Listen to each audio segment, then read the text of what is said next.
My first day as a member of the 501st. It was hot, it was sandy, chaotic. Nothing at all like the simulations on Kamino. Of course, that's pretty much the way it was for all of us, wasn't it? All that breeding, all those years of training, it doesn't really prepare you for all the screaming or the blood, does it? Frankly, I'm still amazed we ever made it through the first hour. Never mind the first day. Incredibly, the 501st survived the crucible of Geonosis, emerging battle-hardened and ready for whatever the war would throw at us. In the waning months of the Clone Wars, the 501st faced missions critical to the agenda of Chancellor Palpatine.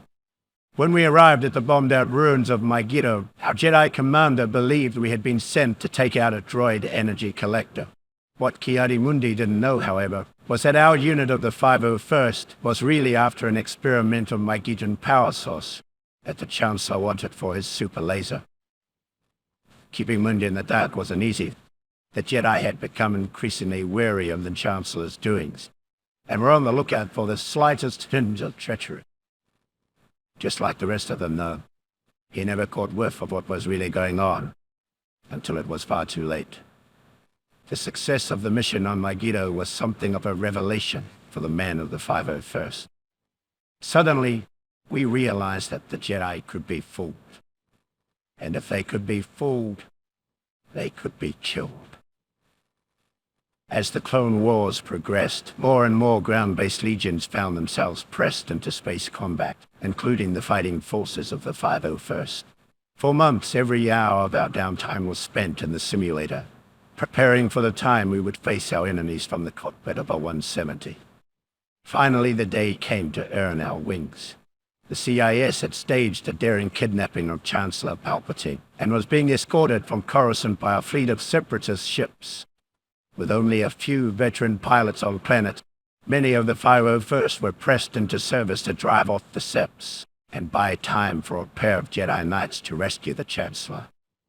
After disabling the final capital ship, General Kenobi and Skywalker took advantage of the opportunity we'd created, and rescued the Chancellor. Took all the credit, too. It's been said that the 501st got the best of the war. We also got the worst. On Felucia, the Seps dug their metal heels into the muck of that alien hellhole and dared the Republic to come in after them. So we did, only to be met with the month after month of flesh-eating diseases, shrieking nocturnal predators, and other sights that haunt me to this day. Cut off and for all we knew abandoned by our superiors, our only hope was Aayla Secura, our Jedi commander. Without her iron will, none of us would have come out of that mess with our sanity or our lives. When her death came, I hope it was quick. She earned that much. When the 501st was finally rotated out of Felucia, Aayla Secura made a point of seeing us off personally, calling us the bravest soldiers she had ever seen. It's a good thing we were wearing helmets, because none of us could bear to look her in the eye. When the Separatists' invasion of Kashyyyk caught the Republic flat-footed, a detachment of the 501st was sent in to stop the bleeding until reinforcements could arrive. It was a textbook suicide mission, and we knew it. As we fought our way into Kashyyyk's atmosphere, most of us believed that the only way we'd be getting off this planet was in a body bag. As the 501st finally broke through the Sep blockade over Kashyyyk, I took a long look back at the battle that continued to rage over the planet, and wondered why so many had to die for a bunch of walking carpets. Then I followed my orders and turned planetward. When we arrived on Kashyyyk, things were just as bad as we feared. The droids had us outgunned, outmaneuvered, and outmanned by a 5-to-1 margin. What none of us had counted on was the Wookiees. We'd all heard the stories, of course, but we'd never fought next to them, never seen them rip apart a droid with their bare hands. They were magnificent. Even so, it was still a suicide mission. At least it was until Master Yoda arrived. Then it became a battle, a winnable battle. With the timely arrival of Master Yoda, the 501st was able to hold the line against the Seps on Kashyyyk. We left as heroes. Years later, we'd return as conquerors. In our bones, we knew the war was almost over. The galaxy held its breath, waiting to see which side would make the final, daring move. As fortune would have it, the Republic moved first.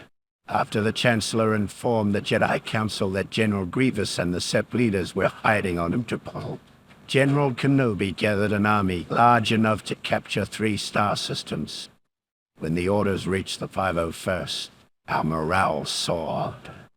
For better or worse, this would be the beginning of the end. With the death of General Grievous at the hands of General Kenobi, the Utapau raid had broken the back of the Separatists. Under normal circumstances, it would have been a time for celebration. But our next orders put paid to those thoughts. What I remember about the rise of the Empire is how quiet it was. During the waning hours of the Clone Wars, the 501st Legion was discreetly transferred back to Coruscant. It was a silent trip. We all knew what was about to happen, what we're about to do. Did we have any doubts? Any private, traitorous thoughts? Perhaps people said a word. Not on the flight to Coruscant, not when Order 66 came down, and not when we marched into the Jedi Temple. Not a word.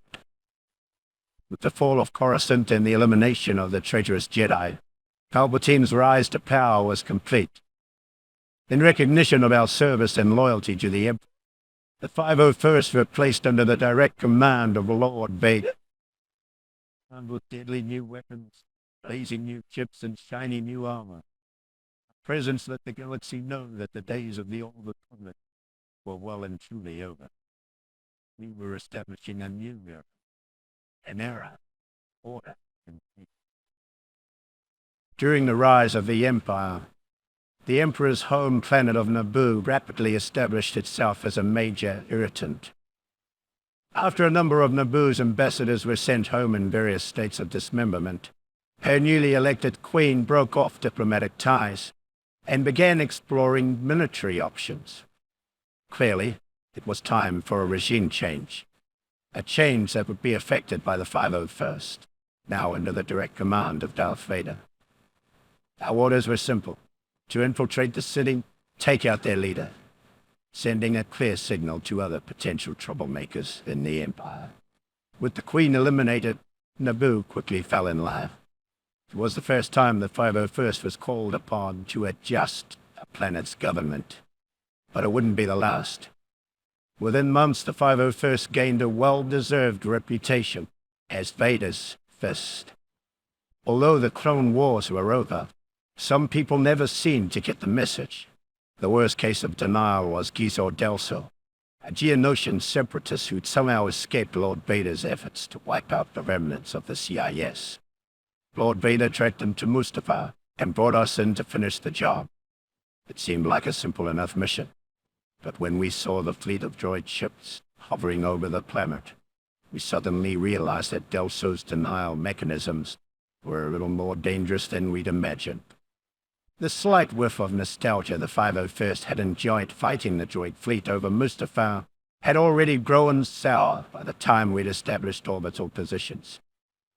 Now it was time to find out what this was all about. By the time we'd made our way to the molten surface of Mustafar, it was apparent that Delso had been a busy little bug.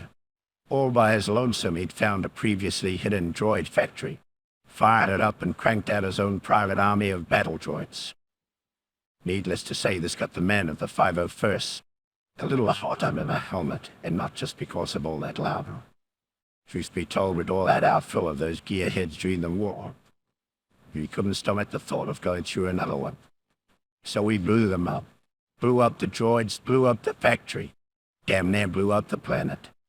The destruction of the mining facility put an end to any thoughts of a second droid rebellion. For the first time in years, the men of the 501st could relax and get about the business of maintaining an empire rather than building one. Officially, there never was a clone rebellion on Kamino.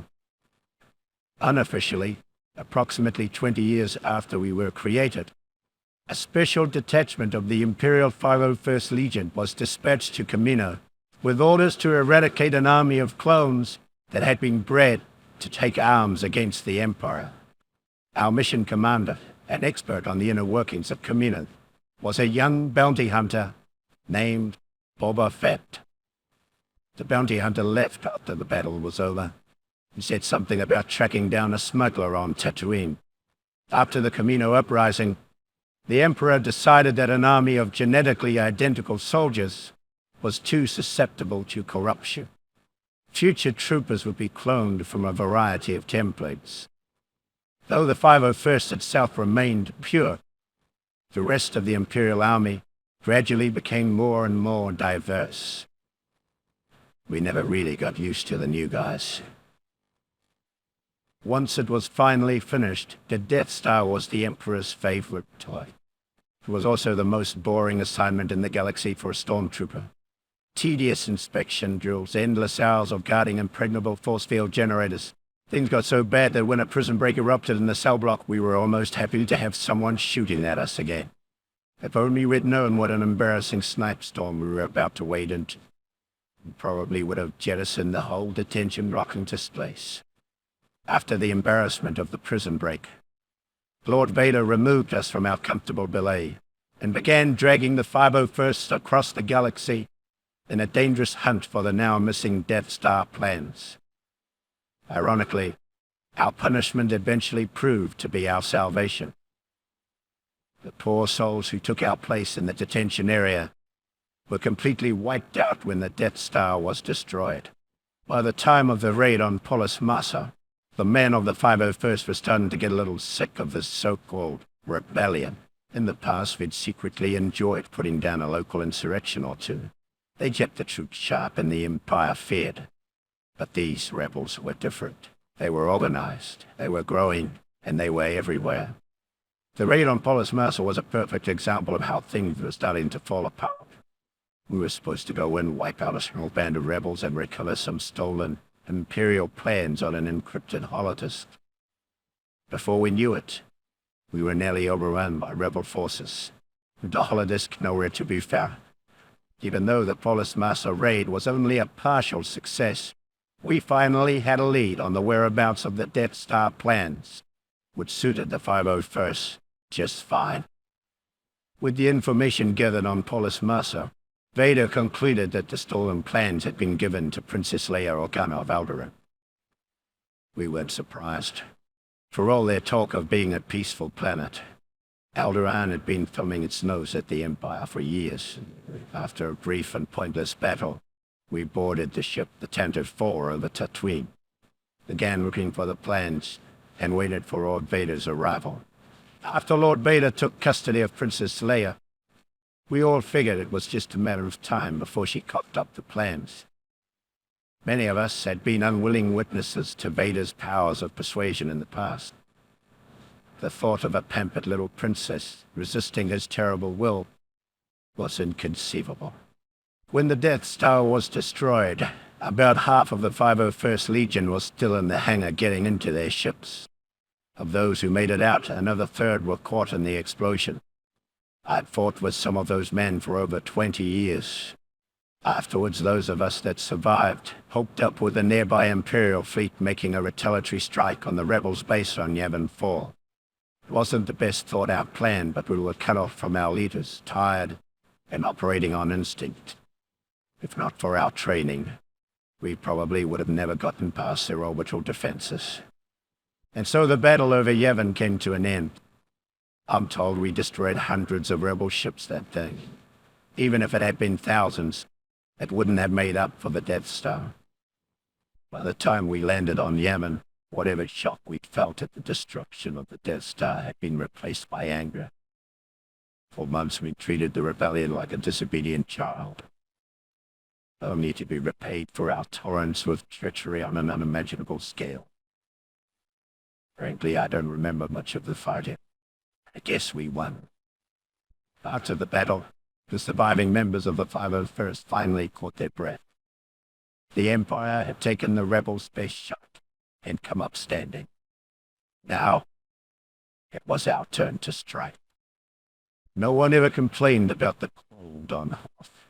We never felt it, even though we were blinded by blizzards. we could see the final round of the rebellion in our blaster sights. Was it only a mirage? But on that day, on that planet, our blood ran hot with dreams of victory, melting the ice that stood in our way. As the rebels fled, the pilots gathered around a burning bunker. Let out a cheer that shook the stars. Rebellion was done. The Death Star was being rebuilt bigger than ever. Order had finally returned to the galaxy. And those were due to the efforts of the fighting band of the Final First.